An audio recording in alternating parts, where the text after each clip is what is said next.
Hi everyone, I'm Maria Felipe, spiritual teacher of A Course in Miracles, author and speaker. I'm so grateful to be joining you for this new video about how to discern between the ego and the Holy Spirit. Today, I'll be sharing teachings from A Course in Miracles as well as insights from my book, Live Your Happy. Okay, let's dive right into this because this question right here, it's the absolute fundamental choice we are making every single day. We can either choose to see the world through the eyes of love, or we can look through the eyes of fear. And depending on which of those voices is running the show in your mind, you are literally deciding whether to live in hell or in heaven, right here, right now. You know, it's not about the afterlife. It's entirely about how we experience our everyday existence today. So, we really need to figure out who is doing the talking. First up, let's talk about the ego. In A Course in Miracles terms, the ego is the voice of fear. It's that part of our mind that constantly tells us we're separate, we're alone, we're unworthy, and we're guilty.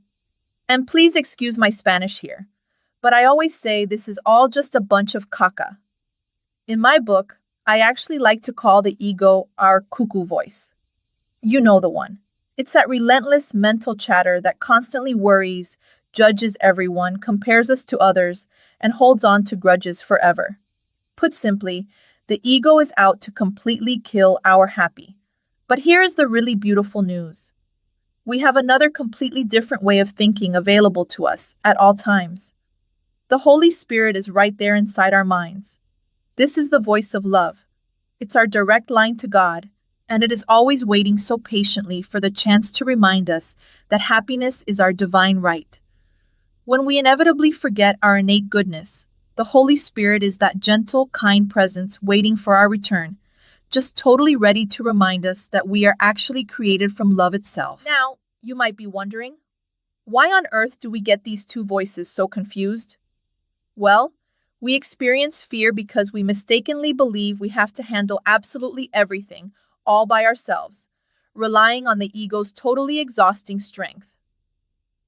I like to call this the "it's all about me" syndrome. We think, oh, I have to do this all alone. I have to make everything happen. And that self-centered struggle, it just makes the idea of separation feel so incredibly real. And it condemns us to feeling helpless and, let's be honest, totally exhausted.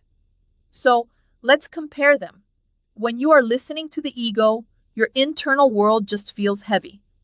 Whether you're trying to make a really tough business decision or you're just dealing with a toddler's epic meltdown, the ego speaks the language of judgment, attack, guilt, and this desperate, tight need to control everything around you.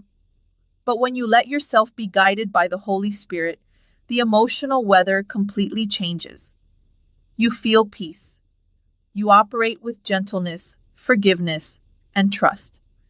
It's just this profound night and day difference between the frantic, tight energy of fear and the light, compassionate, expansive energy of unity. To really master this, we have to understand exactly how the ego steals our peace. It basically uses four main tricks. First up, the shoulds. This is when we punish ourselves and others with, "I should have done this," or "they could have done that." Second is an obsession with the past, which just keeps us perfectly stuck in regret and guilt.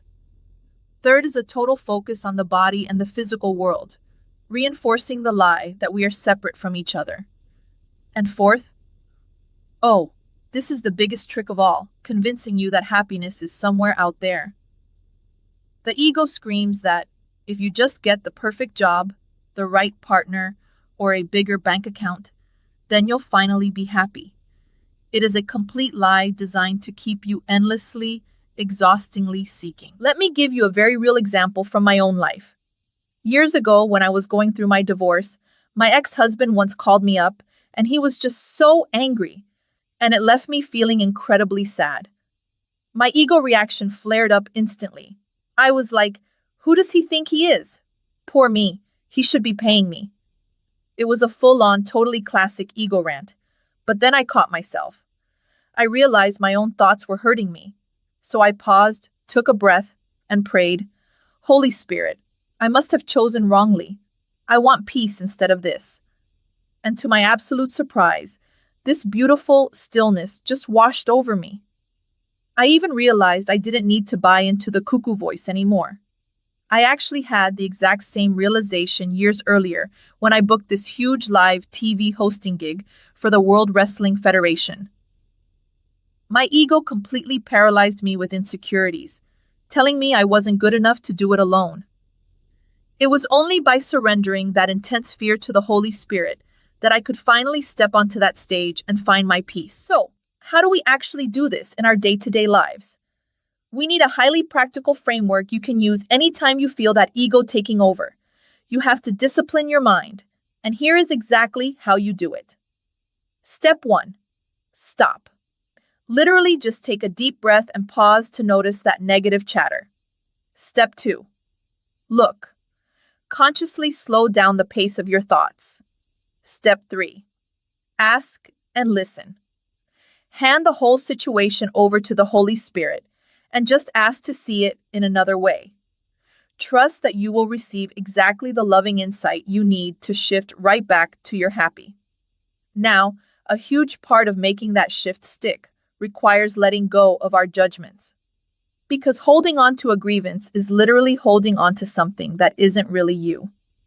Anytime you find yourself unhappy, you can be absolutely sure you're holding on to a grievance against someone else, or maybe even against yourself. And that just traps you right back in the ego's lonely little box.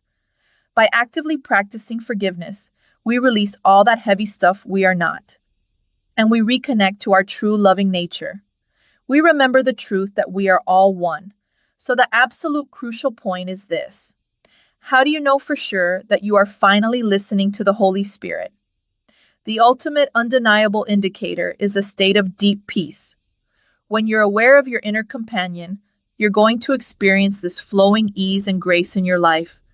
Your focus naturally shifts from, what can I get from this situation, to, how can I give and how can I be of service? When you feel that deep, totally unshakable peace in your heart, you know for a fact you are listening to the voice of love. I really want you to remember that underneath it all, you are a perfect spirit.